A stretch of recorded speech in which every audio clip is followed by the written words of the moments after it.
അമ്മയ്ക്കുമുള്ളത്. അമ്മയ്ക്ക് അതെങ്ങനെ പറയണം, ആരോട് പറയണം, എങ്ങനെ പറയണം എന്നറിയുന്നില്ല. പറയുന്നത് എന്താണ്, ഇങ്ങനെ പിണങ്ങി വീട് വിട്ടു പോകുന്ന അല്ലെങ്കിൽ ഇങ്ങനെ വീട്ടിൽ നിന്ന് ഇറങ്ങിപ്പോകുന്ന ഒരു സ്വഭാവം ഈ കുട്ടിക്കുണ്ടോ? ഇതിനു മുൻപ് ഇങ്ങനെ സംഭവിച്ചിട്ടുണ്ടോ? അങ്ങനെ എന്തെങ്കിലും വീട്ടുകാർ പറയുന്നുണ്ടോ? സായി, അത് പലതവണ ആവർത്തിച്ച് ചോദിച്ചതാണ്. ഇത്തരമൊരു സംഭവം ഇവരുടെ ഈ പെൺകുട്ടിയുടെ ഭാഗത്തു നിന്നും ആദ്യമായാണ് ഉണ്ടാകുന്നത് എന്നാണ് നേരത്തെ അമ്മയോടും അച്ഛനോടും കുട്ടിയുടെ ഒരു ബന്ധുവും കൂടിയുണ്ട് അദ്ദേഹത്തോട് സംസാരിച്ചപ്പോഴും നമുക്ക് മനസ്സിലാകുന്നത്. ആദ്യമായാണ് പെൺകുട്ടി ഇത്തരത്തിൽ വാശി പിടിച്ച് വീട്ടിൽ നിന്നും ഇറങ്ങി പോകുന്നത് എന്നാണ് ഇവർ പറയുന്നത്. ഇവർ ഇപ്പോഴും പറയുന്ന ഒരു പ്രധാനപ്പെട്ട കാര്യം, ഈ പെൺകുട്ടിക്ക് റെയിൽവേ സ്റ്റേഷൻ വഴി പോകാനുള്ള വഴി അറിയാം എന്നുള്ളതാണ്. പക്ഷേ തനിച്ച് യാത്ര ചെയ്യാൻ അറിയില്ല, ബസ്സിൽ പോലും കയറാൻ അറിയില്ല, വായിക്കാൻ അറിയില്ല, മലയാളം വായിക്കാൻ അറിയില്ല, ഇംഗ്ലീഷ് വായിക്കാൻ അറിയില്ല, ഹിന്ദി വായിക്കാൻ അറിയില്ല. ആകെ അസാമീസ് ഭാഷ മാത്രമാണ് കുട്ടിക്ക് അറിയാവുന്നതും. മാത്രമല്ല നമുക്ക് ഊഹിക്കാവുന്നതേ ഉള്ളൂ, ഒരു 13 വയസ്സുകാരി, അതും ഒരു പ്രദേശത്തേക്ക് ഒരു മാസമാകുന്നതേ ഉള്ളൂ താമസിക്കാനായി വരുന്നത്. ഈ കുട്ടിക്ക് എത്ര ദൂരം തനിച്ച് പോകാൻ കഴിയും എന്നുള്ളതാണ് നമുക്ക് ഊഹിക്കാവുന്നതേ ഉള്ളൂ. ആ ഒരു സാഹചര്യത്തിലാണ് ഈ കുട്ടിയുടെ ഈ വീട് വിട്ടിറങ്ങി പിണങ്ങി ഇറങ്ങുന്ന പെൺകുട്ടിയെ കാണാതാകുന്നത് എന്നുള്ളതാണ് ഏറ്റവും പ്രധാനപ്പെട്ട കാര്യം. ഈ അമ്മയോട് നമ്മൾ നേരത്തെ സംസാരിച്ചപ്പോൾ അമ്മ ആവർത്തിച്ച് പറയുന്നത് തൻ്റെ മകൾ ആദ്യമായാണ് ഇത്തരത്തിൽ വീട്ടിൽ നിന്നും പിണങ്ങിയിറങ്ങി പോകുന്നത് എന്നുള്ളതാണ്. ഈ കുട്ടിയുടെ കയ്യിൽ ആകെ ഉണ്ടായിരുന്നത് 50 രൂപയാണ്. രാവിലെ ഇവർ ജോലിക്ക് പോയപ്പോൾ ഈ സഹോദരിമാർക്കും ഈ മൂത്ത മകൾക്കും, കാണാതായ മൂത്ത മകൾക്കും വേണ്ടി നൽകിയിട്ട് പോയ 50 രൂപ മാത്രമാണ് ആ കുട്ടിയുടെ കയ്യിൽ ഉണ്ടായിരുന്നത്. ബാക്കി സ്വർണ്ണാഭരണങ്ങളോ അല്ലെങ്കിൽ കുട്ടിക്ക് മാലയോ വളയോ അങ്ങനെ സ്വർണ്ണാഭരണങ്ങളൊന്നും തന്നെ കുട്ടിക്ക് ഉണ്ടായിരുന്നില്ല എന്നുള്ളതാണ് അമ്മ പറയുന്ന ഏറ്റവും പ്രധാനപ്പെട്ട മറ്റൊരു കാര്യം. മറ്റൊന്ന്, ഈ കുട്ടി പഠിക്കാൻ പോകുന്ന സ്കൂളിന് സമീപമാണ് ഈ റെയിൽവേ ട്രാക്ക് ഉള്ളത്, റെയിൽവേ സ്റ്റേഷൻ ഉള്ളത്. അതുകൊണ്ട് തന്നെ ആ ട്രാക്ക് വഴി നേരെ നടന്നു പോകാനുള്ള സാധ്യതയുണ്ട്. ഈ പെൺകുട്ടി ആകെ അറിയാവുന്ന വഴികളിൽ 2 വഴികളാണുള്ളത്. ഇവിടെ നിന്നും തൊട്ടടുത്തുള്ള കടവരെയും അവിടെ നിന്ന് സ്കൂളിലേക്കുള്ള വഴിയും. ഈ 2 വഴികൾ മാത്രമാണ് കുട്ടി എപ്പോഴും ഉപയോഗിക്കുന്നത്, അല്ലെങ്കിൽ അറിയാവുന്ന വഴികൾ ഈ 2 വഴികൾ മാത്രമാണ്. സ്കൂളിലേക്ക് പോകുന്ന വഴിയിലേക്കാണ് ഈ റെയിൽവേ ട്രാക്ക് ഉള്ളത് എന്നും ഈ മാതാപിതാക്കൾ നമ്മളോട് പറയുന്നു. ഇവർക്കെന്തായാലും ഈ ട്രെയിനിൽ ഈ കുട്ടി ഉണ്ട് എന്നുള്ള ആ ഒരു വിശ്വാസത്തിൽ തന്നെയാണ് ഇവർ ഇപ്പോഴും ഈ രാത്രിയിലും മകൾക്ക് വേണ്ടി കാത്തിരിക്കുന്നത്. ആ വിശ്വാസം അല്പസമയത്തിനുള്ളിൽ തന്നെ പെൺകുട്ടിയെ കിട്ടി, അല്ലെങ്കിൽ കാണാതായ ഇവരുടെ 13 വയസ്സുള്ള മൂത്ത മകളെ കിട്ടി എന്നൊരു വാർത്ത ഈ അമ്മയ്ക്ക് ലഭിക്കും, അല്ലെങ്കിൽ നമുക്കത് പറഞ്ഞു കൊടുക്കാൻ സാധിക്കും എന്നൊരു പ്രതീക്ഷയിലാണുള്ളത്. ഞാൻ നേരത്തെ സൂചിപ്പിച്ച പോലെ തന്നെ പോലീസ് കാര്യക്ഷമമായി തന്നെ ഈ ഒരു പരിശോധന നടത്തുന്നുണ്ട് എന്നുള്ളതാണ് ഏറ്റവും പ്രധാനപ്പെട്ട കാര്യം. പോലീസ് മാത്രമല്ല, ഈ രാത്രിയിലും നാട്ടുകാരും ഈ ഒരു പരിശോധനയിൽ പങ്കുചേരുന്നുണ്ട് എന്നുള്ളതാണ്. ഓട്ടോറിക്ഷ തൊഴിലാളികളടക്കം വിവിധ മേഖലകളിൽ ഈ ഒരു പെൺകുട്ടി പോകാൻ സാധ്യതയുള്ള, അല്ലെങ്കിൽ ഈ പെൺകുട്ടി നമ്മൾ നേരത്തെ ഈ പെൺകുട്ടി നടന്ന വഴിയിലൂടെ നടന്നപ്പോൾ മനസ്സിലാക്കിയ കാര്യം, ആ പെൺകുട്ടി പോകാൻ സാധ്യതയുള്ള സ്ഥലങ്ങളിലേക്ക് ഈ ഓട്ടോറിക്ഷ തൊഴിലാളികളടക്കം എത്തിച്ചെല്ലുന്നു.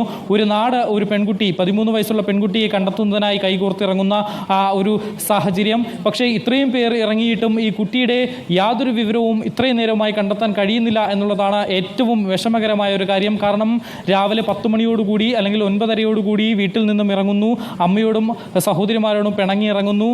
ഭാഷ അറിയില്ല, സുഹൃത്തുക്കളില്ല, കയ്യിൽ പൈസ ഇല്ല, വഴി അറിയില്ല, എങ്ങോട്ടാണ് പോകേണ്ടതെന്നറിയില്ല, ആരോട് സഹായം ചോദിക്കണമെന്നറിയില്ല, വഴിയിൽ ആരെ കണ്ടാൽ അല്ലെങ്കിൽ ഭക്ഷണം കഴിച്ചോ എന്ന് പോലും നമുക്കറിയില്ല. കാരണം രാവിലെ ഇറങ്ങിയ പെൺകുട്ടിയാണ്, ഭക്ഷണം കഴിക്കാനുള്ള പൈസ പോലും ആ കുട്ടിയുടെ കയ്യിലില്ല. ആകെ 50 രൂപ മാത്രമാണ് ഉള്ളത്. ആ കുട്ടി ഭക്ഷണം കഴിച്ചിട്ടുണ്ടോ എന്ന് നമുക്കറിയില്ല, എവിടെയെങ്കിലും ഇരിക്കുകയാണോ എന്ന് നമുക്കറിയില്ല, ഏതെങ്കിലും വീട്ടിലുണ്ടോ എന്നറിയില്ല, എവിടെയെങ്കിലും ഒളിച്ചിരിക്കുകയാണോ എന്നറിയില്ല, ആരെങ്കിലും ഈ കുട്ടിയെ കൊണ്ടുപോയോ എന്നറിയില്ല. അങ്ങനെ ഒരുപാട് ചോദ്യങ്ങൾക്ക്, ഒരുപാട് സംശയങ്ങൾക്ക് കൂടി ഉത്തരം കണ്ടെത്തേണ്ടതുണ്ട്. അത് പോലീസ് കൃത്യമായി തന്നെ അറിയാം. പോലീസ് കൃത്യമായ ഒരു പരിശോധന ഈ ഒരു ഘട്ടത്തിൽ നടത്തുന്നുണ്ട്. നമുക്കറിയാം, ഈ കഴക്കൂട്ടം മേഖല എന്ന് പറയുന്നത് ഒരു സദാസമയം ആളുകളുള്ള, എപ്പോഴും തിരക്കുകളുള്ള ഒരു മേഖലയാണ്. നേരത്തെ സൂചിപ്പിച്ച പോലെ ഒരു കോർപ്പറേറ്റ് മേഖല. ഈ ഒരു മേഖലയിൽ ടെക്നോ പാർക്കുണ്ട്, UST ഗ്ലോബലുണ്ട്, ഇൻഫോസിസ് ഉണ്ട്. അങ്ങനെ എല്ലാ മേഖലകളും തൊട്ടടുത്തായി തന്നെ ആശുപത്രികളുണ്ട്, കൺവെൻഷൻ സെൻ്ററുണ്ട്, ഹോട്ടലുകളുണ്ട്, അങ്ങനെ എല്ലാം ഉണ്ട്. ഇവിടെ ആളുകൾ സദാസമയവുമുണ്ട്. പക്ഷേ എന്നിട്ടും ഈ ഒരു 13 വയസ്സുകാരി ഇത്രയും ആളുകൾക്കിടയിലൂടെ ഒരു അദൃശ്യയായി നീങ്ങുന്നത് ആരും കണ്ടില്ല എന്നുള്ളതാണ് ഏറ്റവും പ്രധാനപ്പെട്ട കാര്യം. എന്തായാലും ഇപ്പോൾ പോലീസ് CCTV ശേഖരിച്ച് വിശദമായി തന്നെ പരിശോധന നടത്തുന്നുണ്ട്. ഈ പല CCTVകളിലും പെൺകുട്ടി നടന്നു പോകുന്നത് ലഭിച്ചിട്ടുണ്ട് എന്നൊരു സൂചന നമുക്ക് അനൗദ്യോഗികമായി ലഭിക്കുന്നുണ്ട്. കാരണം നേരത്തെ നമ്മൾ സൂചിപ്പിച്ച പോലെ ഈ കടകൾ കേന്ദ്രീകരിച്ചുള്ള CCTVകളിലാണ് ഈ പെൺകുട്ടിയെ പ്രധാനമായും നടന്നു പോകുന്നതായി കാണാൻ സാധിക്കുന്നത്. രാവിലെ വീട്ടിലിട്ടിരുന്ന വസ്ത്രങ്ങളാണ് പെൺകുട്ടി ധരിച്ചിരുന്നതും. തൻ്റെ കറുത്ത ബാഗിൽ ചുമന്ന ലഹങ്കയണിഞ്ഞുകൊണ്ട് ഈ പെൺകുട്ടി നടന്നു പോകുന്നതിൻ്റെ ദൃശ്യങ്ങൾ നേരത്തെ പുറത്തു വന്നിരുന്നു. ഈ മാതാപിതാക്കൾ അത് തങ്ങളുടെ മകളാണ് എന്ന് സ്ഥിരീകരിക്കുകയും ചെയ്യുകയും ചെയ്തിരുന്നു.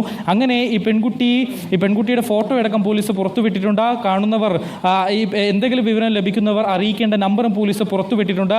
അങ്ങനെ ഒരു നാട് മൊത്തം ഈ പെൺകുട്ടിക്ക് വേണ്ടി തിരയുന്ന ഒരു സാഹചര്യം, കാത്തിരിക്കുന്ന ഒരു സാഹചര്യം. ഇപ്പോഴും അമ്മയും അച്ഛനും ഈ ഒരു സമയത്തും തൻ്റെ മകൾക്ക് വേണ്ടി കാത്തിരിക്കുന്ന ആ ഒരു കാഴ്ചയാണ് കാണുന്നത്. തൊട്ടപ്പുറത്തെ മുറിയിൽ ഇതൊന്നും അറിയാതെ 2 സഹോദരിമാരുമുണ്ട്. അവർക്ക് എന്താണ് നടക്കുന്നത് എന്ന് പോലും അറിയില്ല. കുഞ്ഞു കുട്ടികളാണ്. ഒരു പക്ഷേ നേരം വെളുക്കുമ്പോൾ തങ്ങളുടെ പ്രിയപ്പെട്ട സഹോദരി തിരിച്ചെത്തും എന്നൊരു പ്രതീക്ഷയിലാണ് അവരുമുള്ളത്. അങ്ങനെ ഈ ഒരു കുടുംബം ഇപ്പോഴും പ്രതീക്ഷയിലാണ്.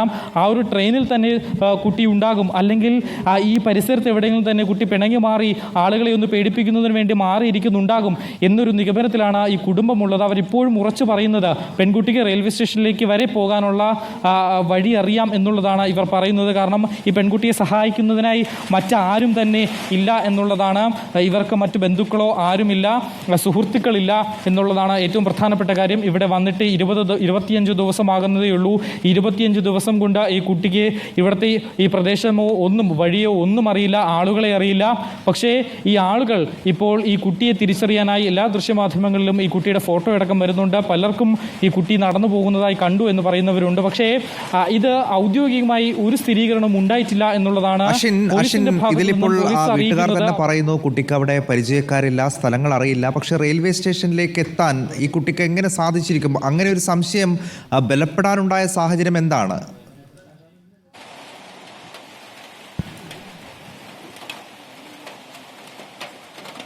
ഈ കുട്ടി രാവിലെ സ്കൂളിലേക്ക് പോകുന്നതിനടുത്ത് തന്നെയാണ് ഈ റെയിൽവേ പാതയുള്ളത് എന്നാണ് നമുക്ക് മനസ്സിലാക്കാൻ സാധിക്കുന്നത്. അങ്ങനെയെങ്കിൽ ഈ പെൺകുട്ടി ഈ റെയിൽവേ പാത വഴി നേരെ നടക്കാനുള്ള സാധ്യതയുണ്ട് എന്നാണ് ഈ മാതാപിതാക്കൾ പറയുന്നത്. പോലീസും ഏതാണ്ട് ആ ഒരു കാര്യത്തിൽ മുഖവരിക്ക് എടുത്തിട്ടുണ്ട്. കാരണം പെൺകുട്ടി റെയിൽവേ സ്റ്റേഷനിലേക്ക് പോകാനുള്ള സാധ്യതയുണ്ട് എന്ന് പോലീസ് ആദ്യം മുതൽ തന്നെ പറഞ്ഞിരുന്നതാണ്. മാത്രമല്ല ഈ പരിശോധനയുടെ ആദ്യഘട്ടത്തിൽ പെൺകുട്ടിയെ കാണാനില്ല എന്ന ഒരു വിവരം പരാതി ലഭിച്ചയുടൻ തന്നെ പോലീസ് ആദ്യം ചെയ്യുന്നത് ഇത്തരത്തിൽ ഇവിടെ പരിശോധന നടത്തുമ്പോൾ തന്നെ റെയിൽവേ സ്റ്റേഷനുകൾ അതുപോലെ തന്നെ ബസ് സ്റ്റാൻഡുകൾ കേന്ദ്രീകരിച്ചും ഒരു സെർച്ചിങ് ടീമിനെ അയക്കുകയാണ് ഉണ്ടായത്. പക്ഷേ ആ ഒരു പരിശോധനയിലെങ്ങും പെൺകുട്ടിയെ അല്ലെങ്കിൽ ഈ പെൺകുട്ടി പോകുന്നതായി കാണുകയോ പെൺകുട്ടിയെ ലഭിക്കുകയോ ഒന്നും ചെയ്തിരുന്നില്ല.